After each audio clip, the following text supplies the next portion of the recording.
Hello everyone, if you're trying to play Overwatch and you keep getting this crash, the application encountered an unexpected error, then you have come to the right place because in this video I'm going to show you how easy it is to fix this annoying problem on Overwatch easily. So first off, what you're going to do is you're going to open up your game's platform, and now what you're going to do is you're going to right click onto Overwatch. I'm going to use PUBG as an example. Click properties, go into installed files, click browse, and then go to your Overwatch exe.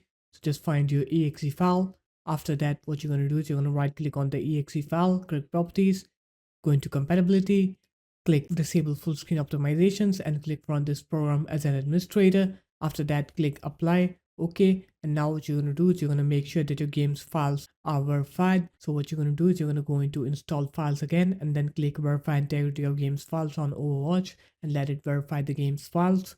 Once it's done with that, now what you're going to do is you're going to restart your computer, and now you need to make sure that you don't have NVIDIA's Shadowplay or AMD's Radeon Relive turned on. So just turn both of those off, and then you can go ahead and try to play the game, and you'll see that your game will now work.